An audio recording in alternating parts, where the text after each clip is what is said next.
ದೆಹಲಿಯಲ್ಲಿ ವಿದ್ಯಾರ್ಥಿಗಳ ಮೇಲೆ ನಡೆದ ಲಾಠಿ ಚಾರ್ಜ್ ಖಂಡಿಸಿ ಚಿಕ್ಕಬಳ್ಳಾಪುರ ಜಿಲ್ಲೆ ಚಿಂತಾಮಣಿ ನಗರದಲ್ಲಿ ಡಿವೈಎಫ್ಐ ಹಾಗೂ ಎಸ್ಎಫ್ಐ ಸಂಘಟನೆಯ ವಿದ್ಯಾರ್ಥಿಗಳಿಂದ ಪ್ರತಿಭಟನೆ. ದೆಹಲಿಯ ವಿದ್ಯಾರ್ಥಿಗಳ ಮೇಲೆ ಲಾಠಿ ಚಾರ್ಜ್ ಹಾಗೂ ಟೈರ್ ಗ್ಯಾಸ್ ಪ್ರಯೋಗ ಮಾಡಿರುವ ಕ್ರಮವನ್ನು ಖಂಡಿಸಿ ವಿದ್ಯಾರ್ಥಿಗಳು ಪ್ರತಿಭಟನೆ ನಡೆಸಿದರು.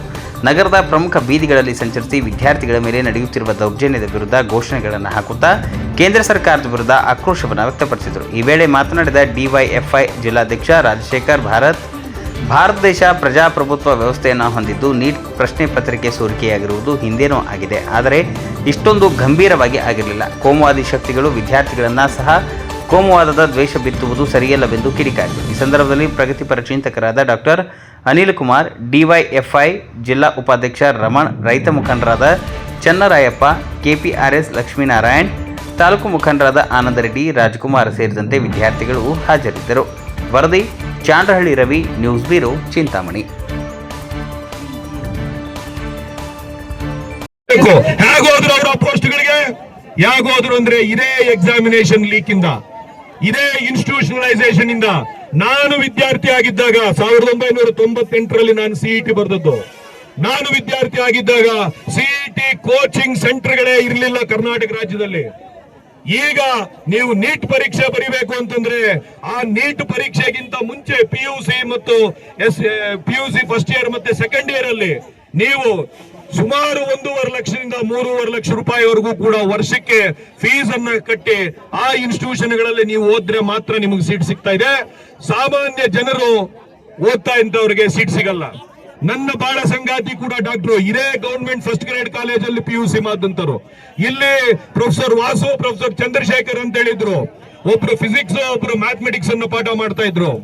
ಅವರು ಟ್ಯೂಷನ್ ಮಾಡಿದಂತ ಇದರಲ್ಲಿ ಕಡಿಮೆ ವೆಚ್ಚಕ್ಕೆ 5,000 ವರ್ಷಕ್ಕೆ ಒಂದು ಸಬ್ಜೆಕ್ಟ್ಗೆ 5,000 ತಗೊಂಡು ಅವರ ಇಡೀ ಸಂಜೆ ಹೊತ್ತು ಅವರಿಗೆ ಪಾಠ ಹೇಳಿ ಎಷ್ಟೋ ಜನ ಡಾಕ್ಟರ್ಗಳಾದಂತವ್ರು ಇವತ್ತು ನಮ್ಮ ದೇಶದಲ್ಲಿ ದುಡಿತಾ ಇದ್ದಾರೆ, ನಮ್ಮ ರಾಜ್ಯದಲ್ಲಿ ದುಡಿತಾ ಇದ್ದಾರೆ.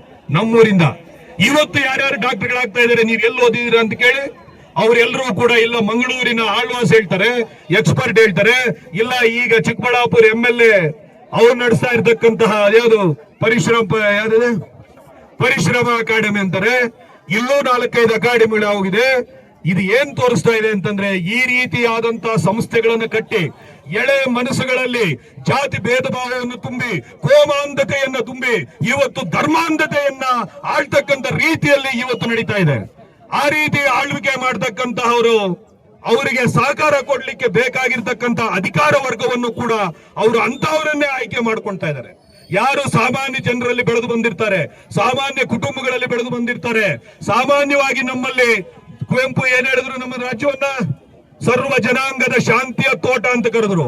ಎಲ್ಲ ಜಾತಿ ಧರ್ಮ ಇವೆಲ್ಲರೂ ಕೂಡ ಶಾಂತಿ ಸಹಬಾಳ್ವೆಯಿಂದ ಬೆಳಿತಕ್ಕಂತ ಇರ್ತಕ್ಕಂತ ಒಂದು ಸಮಾಜ ಅಂತ ಹೇಳಿ ಕರೆದ್ರು ಕರ್ನಾಟಕ ರಾಜ್ಯವನ್ನ. ಇವತ್ತೇನಾಗಿದೆ, ಅದು ಕಡಿದು ಬಿಟ್ಟಿದ್ದಾರೆ. ಹೇಗೆ ಕಡಿದ್ರು, ಹೇಗೆ ದ್ವೇಷ ಬೀಜವನ್ನು ಮಕ್ಕಳ ಮನಸ್ಸಿನಲ್ಲಿ ಅವರು ನೆಟ್ಟಿದ್ದಾರೆ ಅಂತಂದ್ರೆ ಇದೇ ಸಂಸ್ಥೆಗಳನ್ನ ಹುಟ್ಟಾಕಿ ಅದೇ ಸಂಸ್ಥೆಗಳಿಂದ ಇವತ್ತು ಪೇಪರ್ ಲೀಕ್ ಆಗ್ತಾ ಇದೆ. ಸಾಮಾನ್ಯ ಜನರು, ಬಡ ಜನರು ಇವತ್ತು ಶಿಕ್ಷಣಕ್ಕೆ ವಂಚಿತರಾಗ್ತಾ ಇದ್ದಾರೆ, ಉದ್ಯೋಗಕ್ಕೆ ವಂಚಿತರಾಗ್ತಾ ಇದ್ದಾರೆ. ಒಂದು ಕಡೆ ರೈತರ ಭೂಮಿಯನ್ನ ಕಬಳಿಕೆ ಮಾಡ್ಕೊಳ್ತಾ ಇದ್ದಾರೆ, ಕೂಲಿಗರಿಗೆ ಕೂಲಿ ಸಿಗದೆ ಆಗಿದೆ. ನನ್ನ ಹತ್ರ ಪೇಷಂಟ್ಸ್ ಬರ್ತಾರೆ, 18 ವರ್ಷದಿಂದ 22 ವರ್ಷ ವಯಸ್ಸಿರ್ತಕ್ಕಂಥವ್ರು ಬರ್ತಾರೆ. ಇವರೆಲ್ಲರೂ ಕೂಡ ಕೇವಲ ಒಂದು ಕಂಪನಿ ಕೊಡ್ತಾ ಇರ್ತಕ್ಕಂಥ 15,000ಕ್ಕೋ 20,000ಕ್ಕೋ ತಿಂಗಳಿಗೆ ಇಲ್ಲಿಂದ ದೊಡ್ಡಬಳ್ಳಾಪುರ್ಗೆ ಹೋಗಿ ಬರ್ತಾರೆ ಬೆಳಗ್ಗೆಯಿಂದ ರಾತ್ರಿವರೆಗೂ ಕೂಡ. ಇಲ್ಲಿಂದ ನರಸಾಪುರ್ಗೆ ಹೋಗಿ ಬರ್ತಾರೆ ಬೆಳಗ್ಗೆಯಿಂದ ರಾತ್ರಿವರೆಗೂ ಕೂಡ. ಕೈಗಾರಿಕೀಕರಣ ಮಾಡ್ತೀವಿ ಅಂತೇಳಿ ರೈತರ ಹತ್ರ ಭೂಮಿಯನ್ನ ದೋಚ್ಕೊಳ್ತಾ ಇರ್ತಕ್ಕಂಥ ಸರ್ಕಾರ. ಇದರಲ್ಲಿ ಬಿಜೆಪಿ, ಕಾಂಗ್ರೆಸ್, JDS ವ್ಯತ್ಯಾಸ ಇಲ್ಲ ಬಂಧುಗಳೇ. ನೀವು ಬಹಳ ಸ್ಪಷ್ಟವಾಗಿ ಅರ್ಥ ಮಾಡ್ಕೊಳ್ಳಿ. ಮುಂದಿನ ಭಾರತ ದೇಶದ ಭವಿಷ್ಯ ವಿದ್ಯಾರ್ಥಿಗಳ ಕೈಯಲ್ಲಿದೆ. ಆದ್ರೆ ವಿದ್ಯಾರ್ಥಿಗಳು ಈ ಎಲ್ಲಾ ವಿಚಾರಗಳನ್ನ ತಿಳ್ಕೋಬೇಕು ಅಂತಂದ್ರೆ ಈ ರೀತಿಯಾದಂತಹ ಬಹಿರಂಗ ಸಭೆಗಳಲ್ಲಿ ಸಾಧ್ಯ ಇಲ್ಲ, ಈ ರೀತಿಯಾದಂತಹ ಹೋರಾಟಗಳಲ್ಲಿ ಸಾಧ್ಯ ಇಲ್ಲ, ನಿಮ್ಮ ಶಿಕ್ಷಣ ವ್ಯವಸ್ಥೆಯಲ್ಲೂ ಸಾಧ್ಯ ಇಲ್ಲ. ನಾವೇನು ಪೇಪರ್ಗಳು ಓದ್ತೀವಿ, ನ್ಯೂಸ್ ಪೇಪರ್ಗಳಲ್ಲಿ ಸಾಧ್ಯ ಇಲ್ಲ, ಟಿವಿಗಳಲ್ಲಿ ಸಾಧ್ಯ ಇಲ್ಲ, ನಿಮ್ಮ ಸೋಷಿಯಲ್ ಮೀಡಿಯಾದಲ್ಲಿ ಸಾಧ್ಯ ಇಲ್ಲ.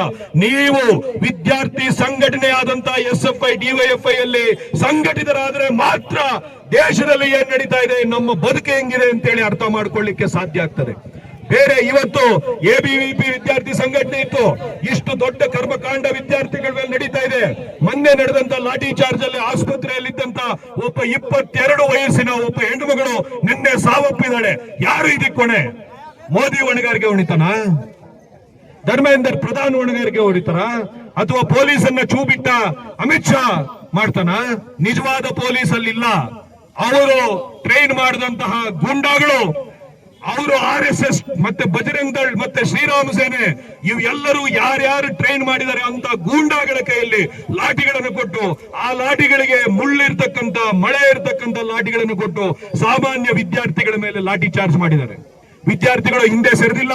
ಇವತ್ತಿಗೂ ಅದೇ ಜಂತರ್ ಮಂತಲ್ಲಿ ಕೂತು ಅವರ ವಿರುದ್ಧ ಧರಣಿಯನ್ನು ಮಾಡ್ತಾ ಇದ್ದಾರೆ, ಸತ್ಯಾಗ್ರಹದಲ್ಲಿ ಪಾಲ್ಗೊಂಡಿದ್ದಾರೆ.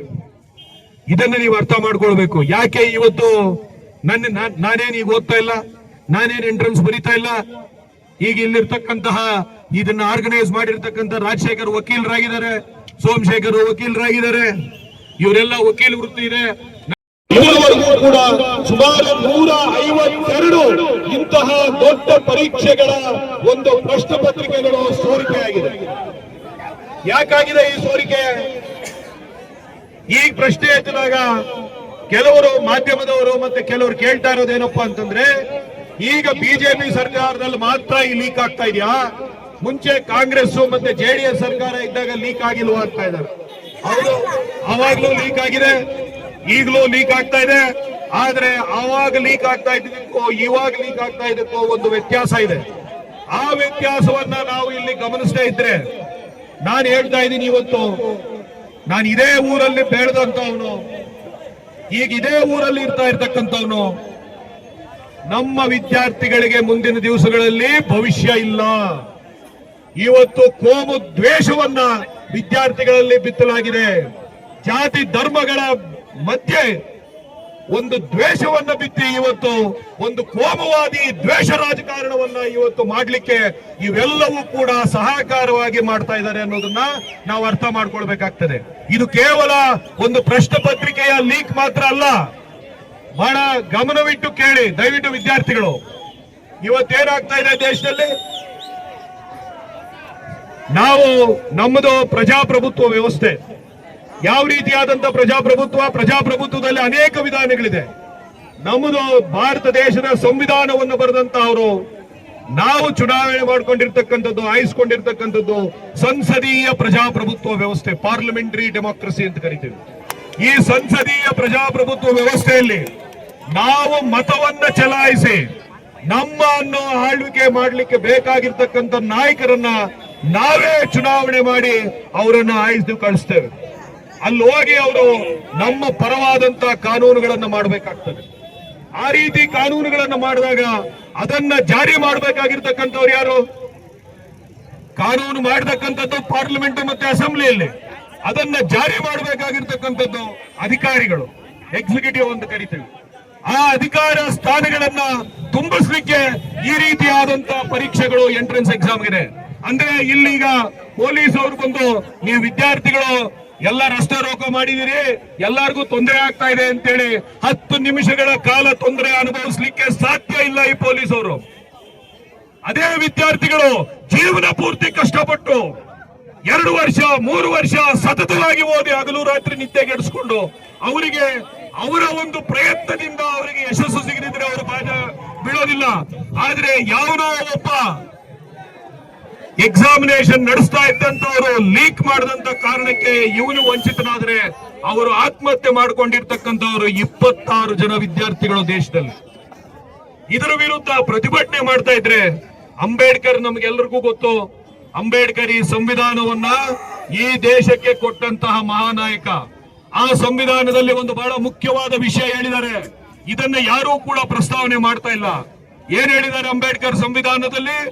ನಮ್ಮ ಸಂವಿಧಾನವನ್ನು ನಾವು ರಕ್ಷಣೆ ಮಾಡಿಕೊಳ್ಬೇಕಾದ್ರೆ ಭಾರತದ ಜನತೆಯಲ್ಲಿ ಸಂವಿಧಾನ ನೈತಿಕತೆ ಅಂತಕ್ಕಂಥದ್ದು ಇರಬೇಕು ಅಂತ ಹೇಳ್ತಾರೆ.